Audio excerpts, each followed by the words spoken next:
Hello student, आप सब लोगों को मोस्ट वेलकम। आप सब लोगों के लिए हम आज से कार्बनिक रसायन पढ़ाने का वीडियो बना रहे हैं, जिसको अंग्रेजी में ऑर्गेनिक केमिस्ट्री कहते हैं। इसे आप ध्यानपूर्वक समझें। इसका टॉपिक है हाइड्रोकार्बन। इसमें हर छोटी छोटी बातें आपको सब सिखाएंगे। वीडियो को लास्ट तक देखें, जिससे आपको अच्छे से समझ में आवे। ठीक है, तो ये हाइड्रोकार्बन में स्टूडेंट ध्यान रखिए, इसकी परिभाषा क्या है। जैसे नाम है हाइड्रोकार्बन, यानी हाइड्रोजन और कार्बन। ये मैं डिफिनेशन लिख दिया हूँ कि ऐसे का माने ऐसे यौगिक जिनमें कार्बन हो एवं हाइड्रोजन हो, यानी कार्बन और हाइड्रोजन तत्वों से बने यौगिक हाइड्रोकार्बन कहलाते हैं। अब कार्बन हो और हाइड्रोजन हो, जैसे देखो मेथेन लिखा हूँ। अब ये मेथेन क्या है, इसके विषय में भी विस्तार से बताऊंगा। पहले अब लीजिए सी और एच। देखो कार्बन है, हाइड्रोजन है, केवल दो ही चीज़ हैं, इसलिए हाइड्रोकार्बन है। यहाँ देखो कार्बन है, हाइड्रोजन है, कार्बन के 2 परमाणु हैं और हाइड्रोजन के 6 परमाणु हैं, इसलिए हाइड्रोकार्बन है। इसका नाम एथेन है। फिर इसी के बाद देखो C2H4 है, कार्बन है, हाइड्रोजन है, इसका नाम एथिलीन है ना? ये हाइड्रोकार्बन है। तो इस इत्यादि इस प्रकार से बहुत ही कंपाउंड हो सकते हैं। अब हम आपको बताएंगे टाइप्स ऑफ हाइड्रोकार्बन। हाइड्रोकार्बन के प्रकार। हाइड्रोकार्बन 2 प्रकार का होता है। एक होता है सेचुरेटेड हाइड्रोकार्बन्स, एक होता है नॉन सेचुरेटेड या अनसेचुरेटेड। पहले है संतृप्त हाइड्रोकार्बन। ठीक है, तो संतृप्त हाइड्रोकार्बन क्या है? जिन हाइड्रोकार्बन में कार्बन परमाणु परस्पर एकल बंध में सिंगल बॉन्ड्स द्वारा जुड़े होते हैं, उन्हें संतृप्त हाइड्रोकार्बन कहते हैं। यानी इसमें सिंगल बॉन्ड लगे होंगे, जैसे मेथेन है, C2H6 इत्यादि। इसमें सिंगल बॉन्ड लगे होते हैं। इसके लिए मैं एक बगल में उदाहरण से समझा रहा हूँ आप लोगों को, इसको समझो। जैसे C लिख दिया, ठीक है, कि 4 हाइड्रोजन, तो 4 तरफ हाइड्रोजन लगा देंगे, H, इधर भी H, इधर भी H, तो ये हो गया सिंगल बॉन्ड। अब ये सिंगल बॉन्ड वगैरह कैसे लगे हैं, इसको हम आपको नेक्स्ट वीडियो में सारी बात बताएंगे। अभी आप केवल संतृप्त हाइड्रोकार्बन क्या है, असंतृप्त हाइड्रोकार्बन क्या है, हाइड्रोकार्बन को कितने वर्गों में बांटा गया है, इन सब चीज़ों को आप ठीक से समझें। तो इसमें सिंगल बॉन्ड लगे हैं, इसे संतृप्त हाइड्रोकार्बन है। कहने का मतलब संतृप्त वो होगा जिनमें सिंगल बॉन्ड ही लगा हो, डबल ट्रिपल ना लगो। अधिकतम ट्रिपल बॉन्ड तक होता है।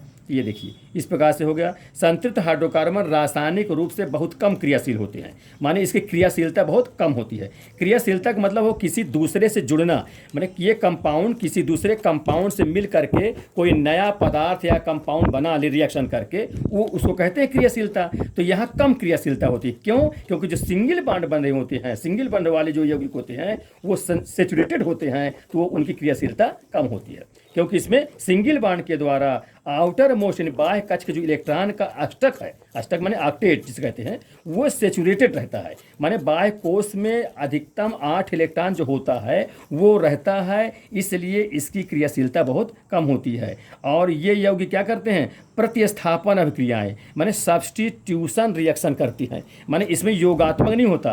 क्यों? क्योंकि सेचुरेटेड होते हैं। वो किसी को डोनेट करते हैं, किसी परमाणु को किसी माने उसमें परमाणु ले करके, और कोई दूसरा परमाणु ले लेगा तो दूसरा एक परमाणु त्याग करेगा, दूसरा ग्रहण करेगा। तो ऐसी क्रिया जो होती है प्रतिस्थापन कहलाएगी। ये बाद में हम रिएक्शन के द्वारा समझाएंगे आपको। जैसे देखो एथेन मैंने लिख दिया है। अब एथेन को आप लोग समझे थोड़ा सा। एथेन C2H6 है, ये सूत्र वगैरह बताऊंगा अभी मैं।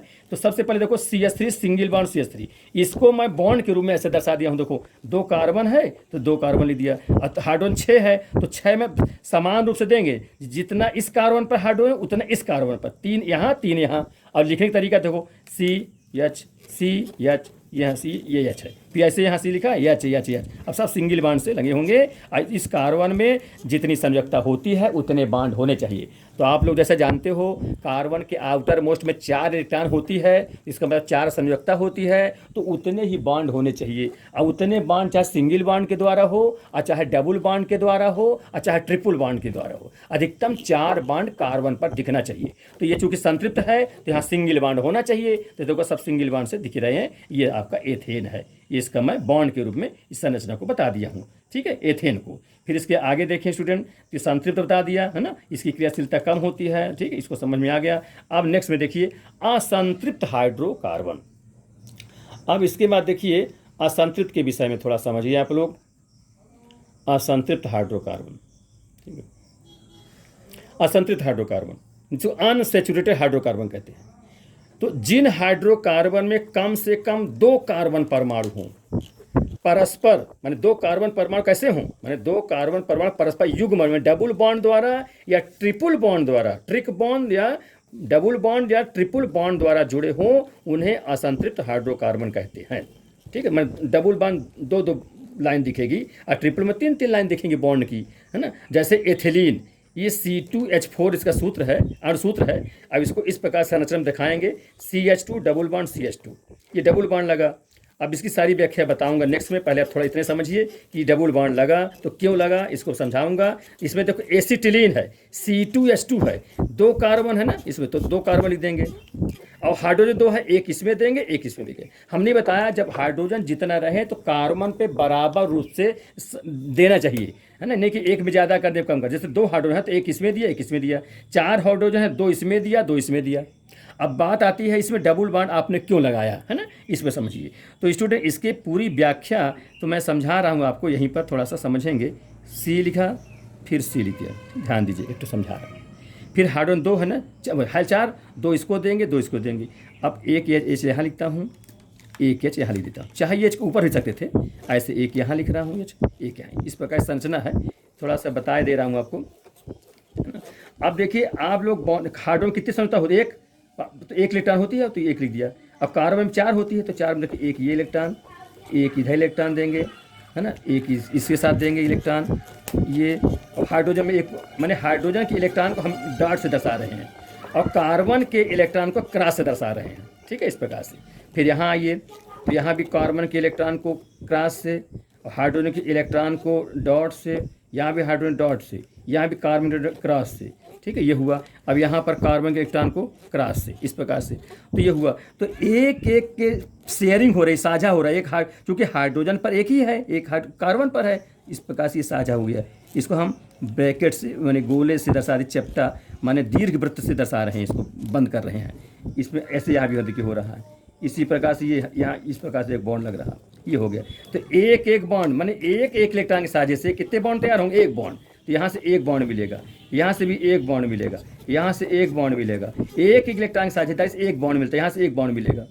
ठीक है स्टूडेंट, ये हो गया। अब यहाँ पर बात आइए, तो देखिए एक बॉन्ड एक 2 बॉन्ड ये हो गया। यहाँ अब एक एक का करते हैं तो 3 ही बॉन्ड दिखेगा। अभी कार्बन के 1 इलेक्ट्रॉन भी कम है, क्योंकि कार्बन में 4 इलेक्ट्रॉन होते हैं तो 4 यहाँ होना चाहिए, तो 3 1 इलेक्ट्रॉन यहाँ 1 2 3, एक कम है तो 1 यहाँ लगा दीजिए, तो 2 इस कार्बन पे हो गया और 2 इधर भी दे दीजिए, तब तो 2 2 4 होगा, 2 3 4 ये हो जाएगा। तो यहाँ स्टूडेंट 2 2 की शेयरिंग होगी इस प्रकार से, दीर्घ वृत्ताकार सर्कुलर माने इलिप्स टाइप का, इस प्रकार से शेयरिंग को गोले में बंद कर देते हैं ऐसे। तो अब यहाँ से देखिए, यहाँ 2 2 का साझा है, जब 2 2 का साझा है तो समझिए यहाँ डबल बॉन्ड होगा। मैं आपको समझा रहा हूँ थोड़ा सा, फिर इसकी और व्याख्या नेक्स्ट अगले वीडियो में बताऊँगा, इस प्रकार से बनता है, मैंने डबल बॉन्ड क्यों लगा ये मैं बताना चाहता हूँ। तो ये हो गया। अब इसके बाद इसको आगे दर्शाएं कैसे, या मैं कहाँ लिखूँ इसको स्टूडेंट यहाँ लिख देता हूँ, ध्यान दीजिएगा।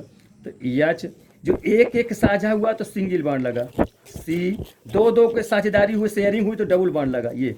फिर ये एक के साझा हुआ तो ये एच यहाँ दे दिया। फिर ये सी है, ये कार्बन ये लिख दिया। फिर उसके सामने एक एक साझा तो एक बॉन्ड लग गया। ठीक, फिर एक एक शेयरिंग है तो ये लिख दिया, ये इस प्रकार से ये हो गया। अब आप देख लें, ये डबल बॉन्ड यहाँ पर दिख रहा है, एक एक बॉन्ड यहाँ है, तो कार्बन कितने इलेक्ट्रॉन बॉन्ड दिख रहे हैं, 2 1 3 1 4। इस कार्बन के लिए 2 1 3 1 4। इस प्रकार से कार्बन कार्बन के मध्य डबल बॉन्ड है, इसका मतलब अनसैचुरेटेड कंपाउंड है, ये असंतृप्त यौगिक हाइड्रोकार्बन है, ये बताना चाहता था, तो ये मैंने आपको बताया। इसी प्रकार से एसिटिलीन में देख लो, C2H2 होता है तो 2 कार्बन लिख दिया और 2 हाइड्रोजन लिख दिया, एक H ये एक H ये लिख दिया। इसी प्रकार से हुआ, इसमें 3 की शेयरिंग होगी। समझ लीजिए कैसे, क्योंकि कार्बन कितने होते हैं, 4 इलेक्ट्रॉन होने चाहिए आउटर मोस्ट में, तो इधर तो एक ही हाइड्रोजन है, एक इसके इलेक्ट्रॉन लिख दीजिए, एक ये हाइड्रोजन के इलेक्ट्रॉन लिख दीजिए। यहाँ पे आइए, एक इसके लिख दीजिए इलेक्ट्रॉन हाइड्रोजन के, एक कार्बन के लिख दीजिए, ये हुआ।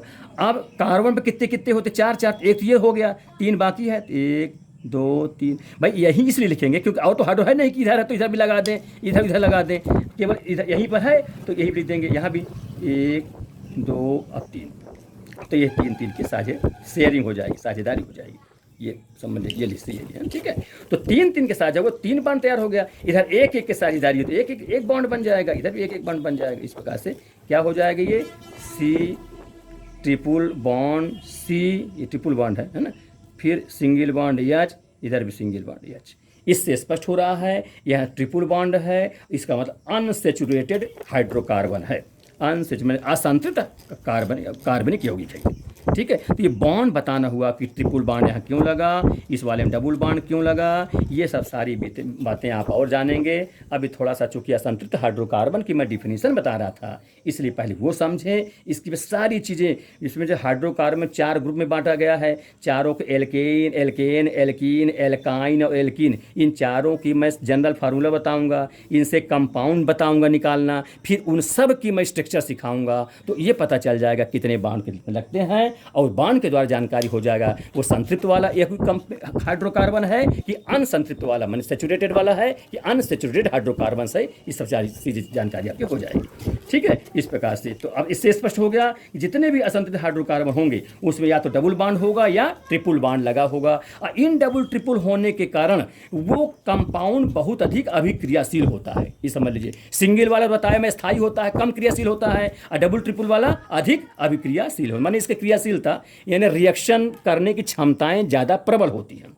और जब प्रबल होती हैं तो इसमें कैसा होता है, कैसी क्रिया होती है, ये एडिशनल रिएक्शन कैसे होता है, एडिशनल रिएक्शन योगात्मक अभिक्रिया असंतृप्त हाइड्रोकार्बन में होती है, जबकि संतृप्त में क्या होता था, प्रतिस्थापन सब्स्टिट्यूशन रिएक्शन होता है, अब इसमें एडिशनल होता है, ठीक है। धीरे धीरे सब जान जाएंगे सारी चीज़ें। अब इसी प्रकार देखो इलेक्ट्रॉनिक स्ट्रक्चर मैं बता रहा हूँ, इलेक्ट्रॉनिक स्ट्रक्चर आप किसका, C2H4 जिसको एथिलीन कहते हैं, और C2H2 जिसको एसिटिलीन कहते हैं, इसको एथाइन भी कह देते हैं, ध्यान दीजिएगा।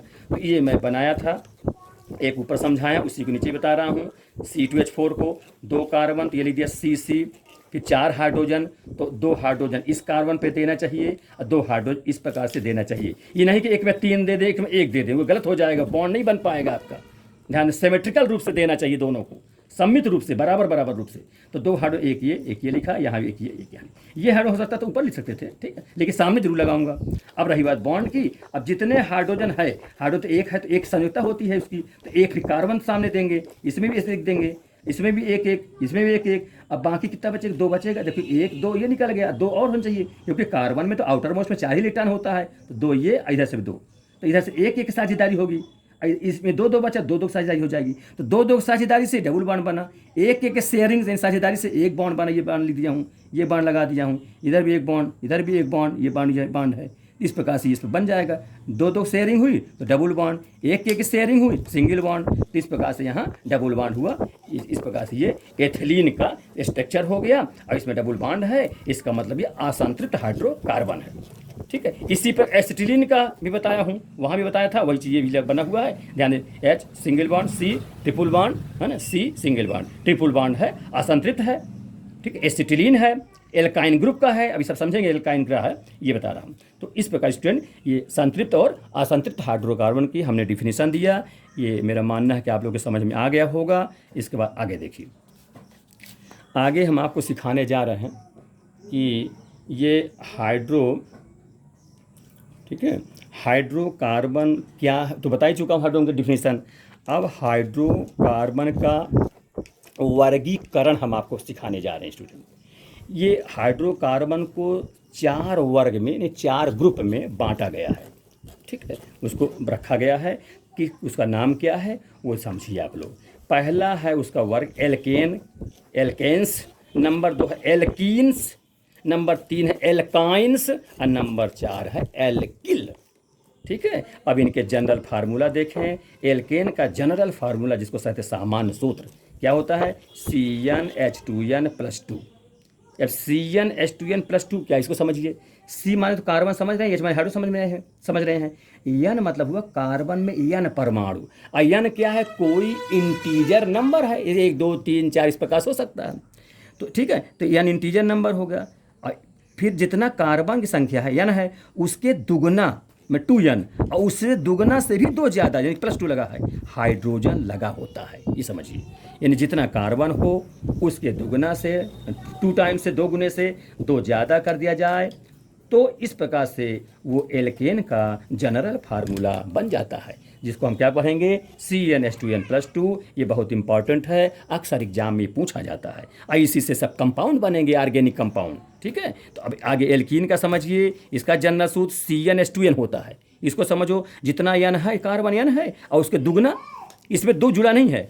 अब इसमें से सिमेट्रिकल देख लो चल रहा है, जैसे एल्केन में 2n दुगना से 2 ज़्यादा है और इसमें दुगना ही भर है, 2 ज़्यादा जो किया था वो हटा दिया गया, माने 2 कम हो रहा है इसके अपेक्षा हाइड्रोजन। फिर एल्कीन हो गया। फिर एल्काइन में आइए, एल्काइन में देखिए CnH2n-2, यहाँ इसमें देखो +2 जुड़ा था, वो इसमें +2 वो हट गया, इसमें 2 और कम हो गया, CnH2n-2। इसका मतलब जितना कार्बन है, कार्बन के दुगना से 2 कम। ठीक है, कार्बन जितना हो उसके दुगने से 2 कम क्या होता है, हाइड्रोजन परमाणु होता है। ठीक है, इस प्रकार से ये एल्काइन का जनरल फार्मूला हो गया, है ना ये। फिर एल्किल देखिए, एल्किल को समानता R से दर्शाते हैं, कैपिटल R। किसे दर्शाते हैं, कैपिटल R, ये लिख देते हैं। इसका सामान्य सूत्र समझिए, CnH2n+1, यानी ये इसका कॉम्बिनेशन एल्केल से मांग चलिए। एल्केल में +2 है, जबकि इसमें एल्किल में लास्ट में ल होता है L। ठीक है, तो एक ही प्लस लगा हुआ है, तो जितना कार्बन है उसके दुगना से 1 ज़्यादा हाइड्रोजन हो तब वो एल्किल ग्रुप होता है, जिस एल्किल ग्रुप को हम R ग्रुप भी कहते हैं। ठीक है, इसको समझी रहिए, कैपिटल R ये लिखा जाता है जहाँ एल्किल लिखा रहता है। तो इस प्रकार से हमने 4 ग्रुप बताए और चारों के सामान्य सूत्र बताए। अब इसमें हम इससे कंपाउंड बनाने, कंपाउंड की जनरेट करने, कंपाउंड कैसे बनेगा इससे वो बताने जा रहे हैं आपको। इसको आप ध्यान से समझें। जहाँ n तो जान गए हो, n नेचुरल नंबर होता है, 1 से शुरू करेंगे, 1 से 10 तक हम लिख रहे हैं, 10 के आगे भी होता है, लेकिन अभी आप 10 तक समझिए। 10 तक कंपाउंड प्रत्येक ग्रुप के मैं बताने जा रहा हूँ। अब देखो इसको समझ लेंगे तो सारी चीज़ आपके बन जाएगी। जैसे देखो कार्बन 1 मैंने C1 लिखा है, जब C1 है इसका समझिए, इसको मतलब मेथ कहते हैं। क्या कहते हैं इसको, मेथ, है ना। जब E1 कार्बन को मेथ, आधा नाम ले रहे हैं, पूरा नाम नहीं, आधा मेथ। 2 कार्बन वाले को एथ, यही आप याद कर ले, बाकी सब आपके सब बन जाएंगे, पूरी चीज़ बन जाएंगी। 3 कार्बन वाले को प्रोप, 4 कार्बन हो तो ब्यूट, ध्यान दे ये नाम है ये। 5 कार्बन को पेंट कहेंगे, 6 कार्बन हो तो कार्बन के 6 परमाणु हों तो हेक्स कहेंगे, ध्यान दीजिए हेक्स। 7 वाला हो तो हेप्ट, ठीक है। अब 8 हो तो आक्ट, और 9 हो तो नोन, और 10 है तो डेक। इस प्रकार से 1 से लेकर 10 तक अगर आपको याद हो जाए तो सब इसी प्रकार से बन जाएंगे। ठीक है, जैसे 9 रहे समझ जाए नोन वाला, नोन ग्रुप का है। 8 है तो आक्ट है उसका, है ना, माने पहले शुरुआत का जो नाम होगा उससे शुरू होगा। 8 है तो आक्ट, 7 है तो हेप्ट, और लास्ट का जो सफिक्स है वो इसके नाम के, जो ग्रुप है उसके नाम पर चलेगा। ठीक, अब देखिए नाम, जैसे CnH2n+2 जनरल फार्मूला हो गया, तो पहला मेंबर बनाना है तो n बराबर 1 रखेंगे सबसे पहले इसी सूत्र में। जब 1 रखेंगे तो मैं लिख रहा हूँ C1 H 2 का नाम 2, ये अब +2 तो 2 का नाम 2, 2 4 हो जाएगा, तो CH4, तो ये बना CH4। और 1 तो लिखा नहीं जाता, यहाँ माना जाता है हाँ 1 है यहाँ पर, इसका मतलब ये कार्बन के 1 परमाणु और हाइड्रोजन के 4 परमाणु मिल करके मेथेन एक अणु बन जाता है। ये मेथेन एक गैस है। ये क्या यहाँ से प्राप्त होती है, ये सब सारी चीज़ धीरे धीरे बताएंगे। पहले आप इनके नाम जानिए, इसको नाम जानेंगे तब तो उसके कहाँ से फिर आगे उसकी और बारीकी चीज़ जानेंगे, उसकी गहराई तक जाएंगे। पहले नाम जानिए आप इसमें। तो ये मेथेन आपको बताया, फिर वह एथेन की जगह। अब एथेन कैसे मिलेगा, ध्यान दो, ये इसको ध्यान दे, 2 है, 2 से एथ मिलता है तो ये 2 रख डालिए, 2 रखेंगे C2 हो जाएगा, 2 दूनी 4, 2 6 हाइड्रोजन हो जाएगा। इस प्रकार से एथेन हो गया।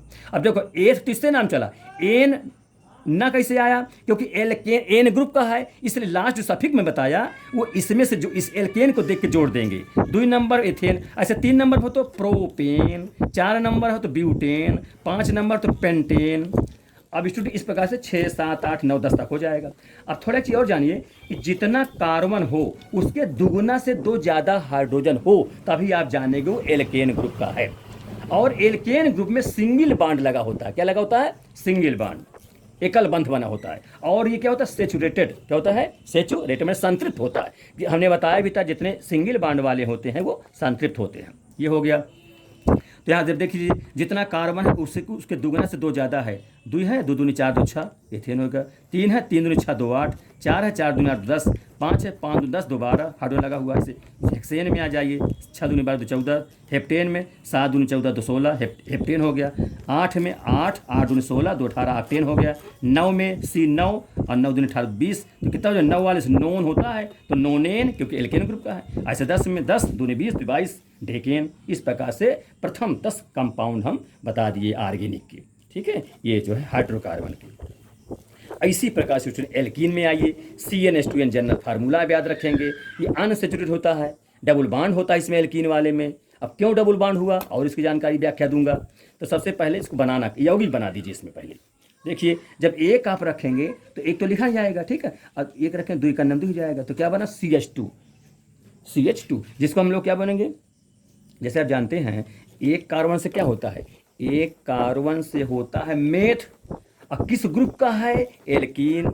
ये जानकारी कैसे हुई, हम लिख रहे हैं एल्कीन ग्रुप का बना रहे हैं, तो इसका नाम क्या दो, मेथिलीन एल्कीन है ना। मेथिलीन कहते, चाहे इसको हम मेथीन भी कह सकते थे, मेथीन इन है।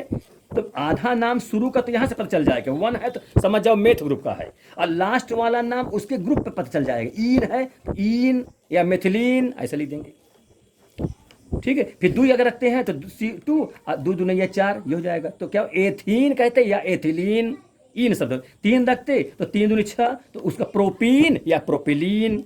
तो कहने का मतलब इस ग्रुप में जितना कार्बन है उसका दुगना होता है, 2 ज़्यादा नहीं होता इसमें। तो जितना कार्बन है उसका दुगना, जितना कार्बन है उसका दुगना। 3 दूनी 6 4 दूनी 8। इससे पता चल जाएगा जब दुगना हाइड्रोजन रहेगा तो हम जान जाएंगे ये एल्कीन ग्रुप का है, और एल्कीन ग्रुप का है तो हम जान जाएंगे डबल बॉन्ड वाला है, और डबल बॉन्ड वाला है तो अनसैचुरेटेड कंपाउंड है, यह हाइड्रोकार्बन है, असंतृप्त हाइड्रोकार्बन। इसमें योगात्मक क्रिया होगी, इसकी क्रियाशीलता ज़्यादा होती है, ठीक है। इस प्रकार से पेंटीन, हेक्सीन, हेप्टीन, ऑक्टीन, नोनिन, डेकिन आप बना सकते हैं, ठीक है। इसमें पहला मेंबर देखिए, पहला मेंबर की चर्चा करें तो देखो एक कार्बन है, 2 हाइड्रोजन है ना। तो इस प्रकार से इसमें संतृप्त भी देखो, इसमें 2 हाइड्रोजन है, होना 4 हाइड्रोजन चाहिए तब तो संतृप्त हो पाएगा भाई। कार्बन में 4 संयुक्ता होती है, 4 बांड चाहिए, इसमें 4 बांड हो ही नहीं पाया रहेगा, इसलिए इसको पहला मेंबर हम इसमें मेथिलीन इसमें नहीं बन पाता। तो इसका पहला मेंबर कौन बनाते हैं, पहला मेंबर कहाँ से होता है, एथिलीन का। एल्कीन का पहला मेंबर एथिलीन, क्योंकि C2H4 अभी बन जाएगा, 2 कार्बन है, 4 हाइड्रोजन है, 2 इस कार्बन को दे देंगे और 2 उस कार्बन को दे देंगे। मैं 2 कार्बन है इसमें, अभी इसके पहले वाले मैं बताया भी था, इसके लिए स्ट्रक्चर बताया था, तो इसलिए इसका पहला मेंबर एथिलीन होगा, ना कि मेथिलीन, क्योंकि इसमें बॉन्ड संतृप्त नहीं हो पाएंगे, 4 बॉन्ड होने चाहिए कार्बन में, नहीं बन पाएगा, इसलिए ऐसा हुआ। इस प्रकार बना लोगे। अब आ जाइए एल्काइन ग्रुप पर। एल्काइन जिनका जनरल फार्मूला क्या होता है, CnH2n-2। अब यहाँ देखिए जितना कार्बन है उसके दुगुना हाइड्रोजन है और उससे 2 कम भी है, तो CnH2n-2, ठीक। अब यहाँ समझ लीजिए, जैसे एल्केन में क्या था, 2 ज़्यादा था, एल्कीन में वही 2 कम हो गया हाइड्रोजन, और इसमें फिर एल्काइन में 2 और इससे कम हो गया। इस अब आपस में सिमेट्रिकल हैं ये। अब यहाँ 1 2 3 रखते जाए तो मिलता जाएंगे। अब जैसे 1 रखेंगे तो 1 रखो C1 हो गया, H में 2 का नाम 2 -2 कट जाएगा, 0 हो जाएगा। 0 मतलब हाइड्रोजन नहीं है इसमें, मैं लिख दिया समझाने के लिए। CH0 मतलब H नहीं है, ये तो है ही नहीं, तो केवल कार्बन बचा।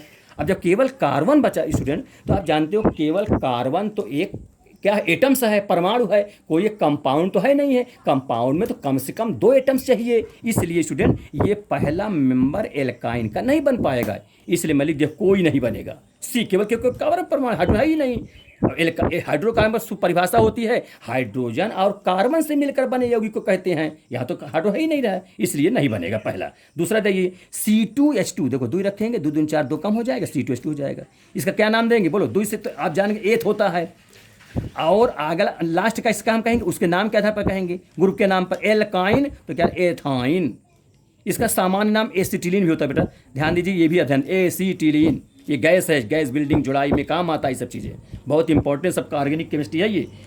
समझिए एक ऑर्गेनिक केमिस्ट्री इतना महत्वपूर्ण है कि इसके हर क्षेत्र में हर जगह इसकी उपयोगिता है।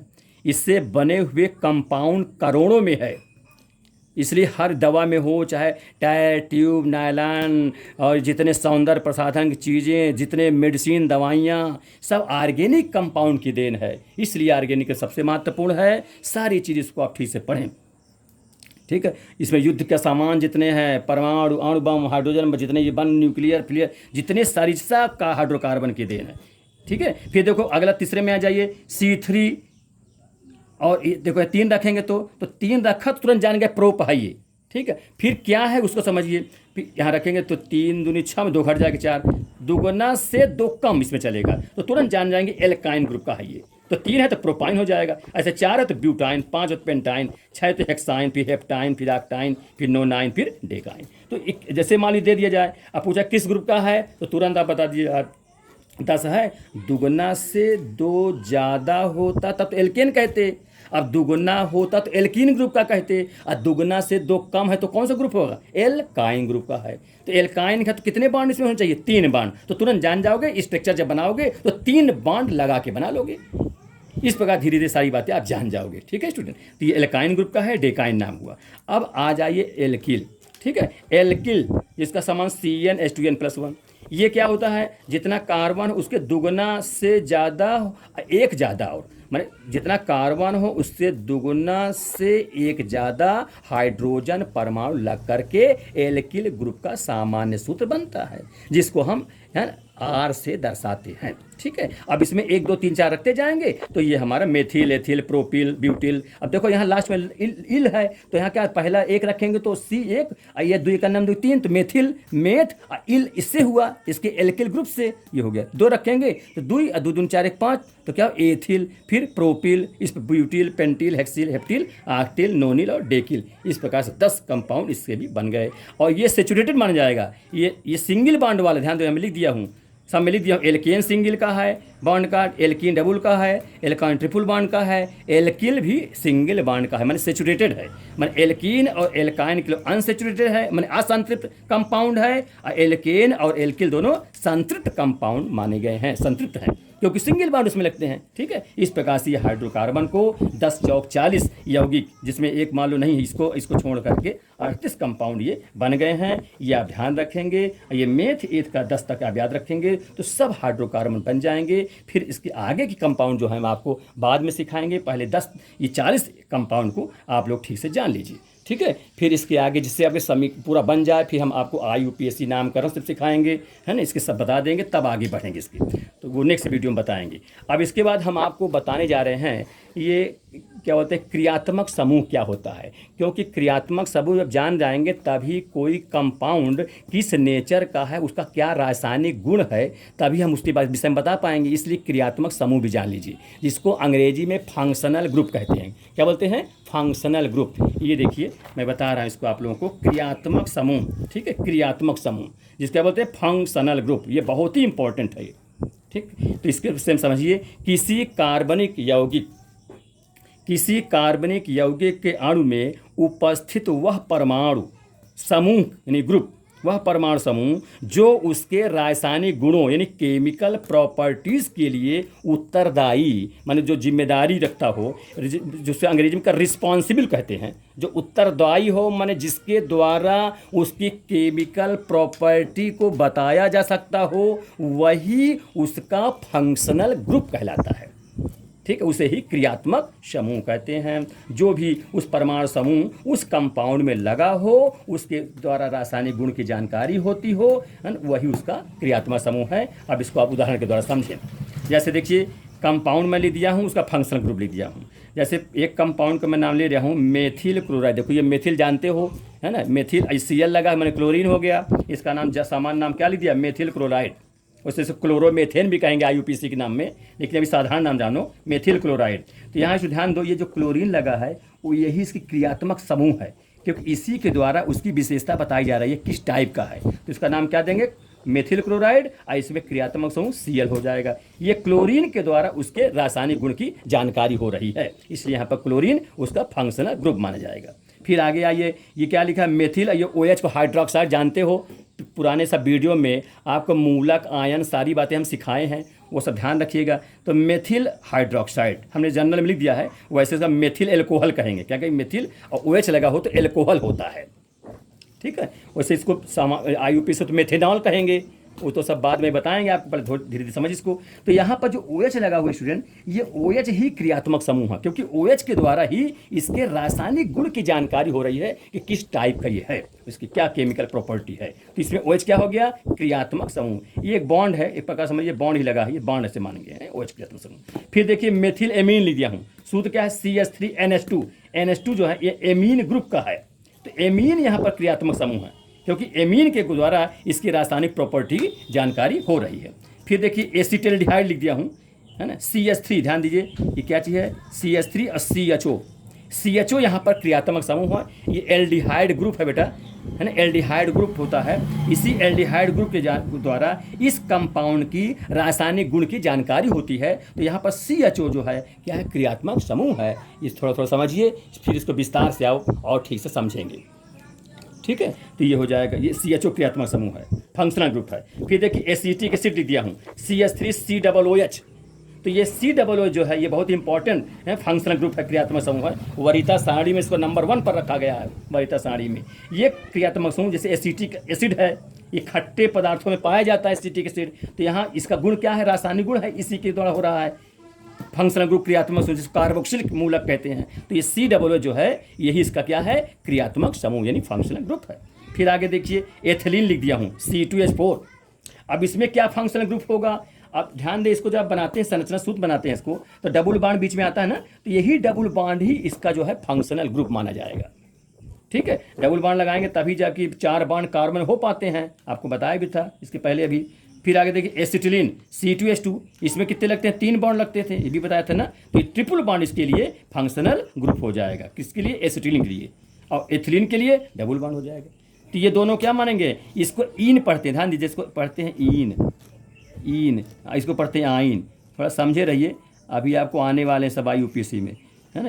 ये दोनों जब रहते हैं तो वो कंपाउंड क्या होता है, ज़्यादा अभिक्रियाशील होता है, जितने असंतृप्त होते, इसीलिए उसको असंतृप्त नाम दिया गया है, क्योंकि असंतृप्त है, संतृप्त नहीं है, इन किसी दूसरे आप योग करेंगे, इसलिए उसमें योगात्मक अभिक्रिया होती है डबल बॉन्ड ट्रिपल बॉन्ड वाले कंपाउंड में। तो इस प्रकार से जानकारी आपको हो जाएगी फंक्शनल ग्रुप के विषय में। इसके बाद जो इस फंक्शनल ग्रुप की वरीयता क्रम सारणी आपको हम सिखाएंगे, उसमें और भी क्रियात्मक समूह होते हैं जिसके द्वारा कंपाउंड पूरे बन जाते हैं और उनसे रासायनिक गुण की जानकारी हो जाती है, और ये फिर IUPAC नामकरण करते हैं, उसमें इसको बताना नितांत आवश्यक होता है। तो ठीक है प्यारे बच्चों, इतनी बातें तो कहने का मतलब हमारा ये जो एसिटिलीन ने बताया, थोड़ा सा ध्यान दें, C2H2 CH triple bond CH, है ना, ट्रिपल बॉन्ड होता है। ट्रिपल बॉन्ड क्या है, ये इसमें जो क्रियात्मक समूह फंक्शनल ग्रुप है, ठीक है। तो इसको ईन कहेंगे डबल बॉन्ड वाले को, और ट्रिपल बॉन्ड को हम आइन कहते हैं।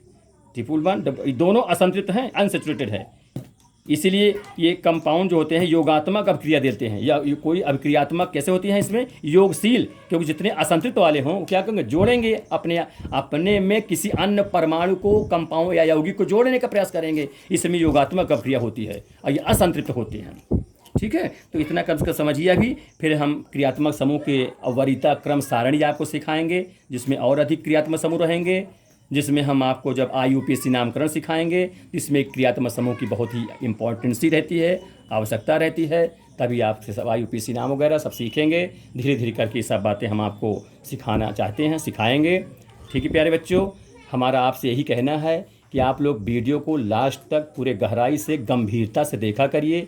एक बार समझ में ना आवे तो 2 बार देखिए, तब आपको पूरी बात समझ में आएगी। हम पूरे ऑर्गेनिक केमिस्ट्री धीरे धीरे करके आपको सब सिखाएंगे, रिएक्शन वगैरह, फिर मैकेनिज्म, आइसोमेरिक समावता, और फिर जितने भी संकर हाइब्रिडेशन वगैरह, SP, SP2, SP3 वगैरह, सारी चीज़ धीरे धीरे सिखाएंगे, और उसमें हम आधुनिक इलेक्ट्रॉनिक संरचना भी सिखा देंगे।